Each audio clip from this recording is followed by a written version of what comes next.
மொத்தமாகவே காங்கேயம் அப்படின்னா காளைக்கு தான் ஃபேமஸ்.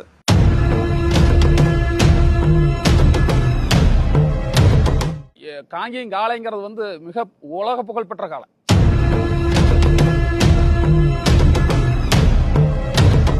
காங்கை மாடுன்னா தனி பெருமை, தனித்தன்மை, தனிய கம்பீரம், அந்த மாதிரி மாடு எங்கேயுமே வராது.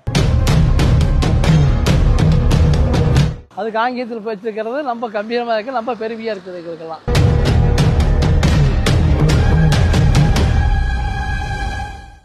வணக்கம்ங்க, என்னுடைய பேர் கார்த்திகேயன்.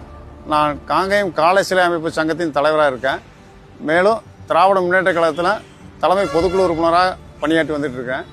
காங்கேயம் காளை சிலைங்கிறது இதனுடைய காங்கேய நாட்டினுடைய பண்பாடு, ஏற்கனவே மக்களுடைய எதிர்பார்ப்பாக இருந்தது. இந்த சிலை வந்து இங்கே அமையணும்னு சொல்லி நீண்ட நாள் போராட்டமாக கூட இருந்தது.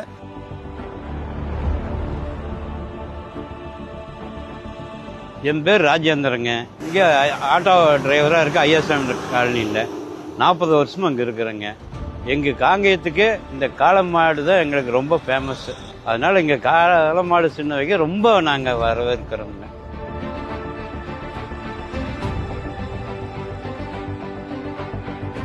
என் பேர் சக்திகுமாருங்க. நான் திருப்பூர் மாவட்ட வெள்ளவயல் சேர்ந்தவங்க. சப்பானம்பாளையங்கிற ஒரு கிராமங்க. நான் வந்து நூல் மில்லுமே விவசாயம் செஞ்சுட்டு இருக்கிறேன். காளை வளர்த்துறது வந்து ஒரு 10 வருஷமா செஞ்சுட்டு இருக்கிறேன். நாங்கள் ஒரு 10 காளையாட்ட வளர்த்துறோம். மயிலை, செவலை, காரி இந்த மாதிரி காளைகளை வளர்த்துறோம். ஜல்லிக்கட்டுக்கு தான் மேக்சிமம் வளர்த்துறோம். இது பொதுவாகவே நீங்கள் காளைன்னு எடுத்துக்கிட்டா முட்டு இடுக்கி அப்படின்னு தான் எல்லாம் நினைக்கிறாங்க. அப்படி கிடையாதுங்க. காளை இதை சின்ன வயதுலேருந்தே நீங்கள் குழந்தையா பாவிச்சு கூடவே வளர்ந்துக்கிட்டு இருந்தோம்னா அது நம்ம என்ன சொல்கிறோமோ அந்த சொல்கிற பேச்சு கேட்குற அளவுக்கு அது வந்து கூட வளர்ந்துடும். இப்போ நீங்கள் ஜல்லிக்கட்டுக்கு போனால் மட்டும் அந்த ஆக்ரோஷம், ஏன்னா அது வந்து கிட்டத்தட்ட லட்சக்கணக்கான மக்கள் வந்து கரவுளி எழுப்போம், ஆக்ரோஷமாக கத்தம், அது வந்து அதனுடைய குணத்தை காமிக்குமே ஒழிஞ்சு நீங்கள் சாதாரணமாக தோட்டத்துலையோ வீட்லையோ தொண்டுப்பட்டிலையோ கட்டியிருக்கும் போது நீங்கள் குழந்தை போய் கிட்டனா கூட அது ஒன்றும் பண்ணாது. பெருசாக கூட மூச்சு விடாது. அது இயற்கையாகவே பெருமூச்சு தான் விடு. அந்த மூச்சு கூட காற்று கூட படாத அளவுக்கு அது ரொம்ப சாதுவாக இருக்கு.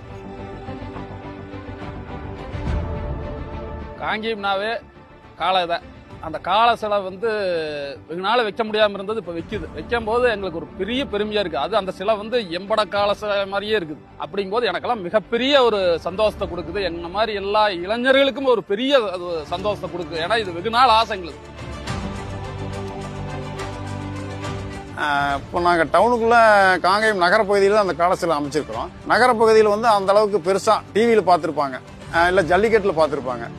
பெரும்பாலும் மக்கள் வந்து தோட்டத்தில் வளர்க்கக்கூடிய காளை பார்த்துருக்க மாட்டாங்க. இப்போ அது வந்து பார்த்தாங்கன்னா அடடா நம்மளுமே வருங்காலத்தில் ஒரு 2 ஏக்கரா 1 ஏக்கரா தோட்டம் வாங்கி இந்த மாதிரி காளை வளர்க்கலாம்ங்கிற ஒரு எண்ணம் அவிகளுக்கு உருவாக்கக்கூடிய அளவில் இந்த சிலை இருக்குது.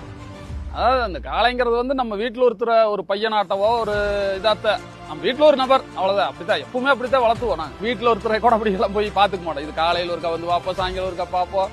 அதுக்கு என்ன வேணுமோ அதெல்லாம் பண்ணி இது பண்ணுவோம். அது கடைசி வரைக்கும் நம்ம ஓடவே வச்சிருப்போம்.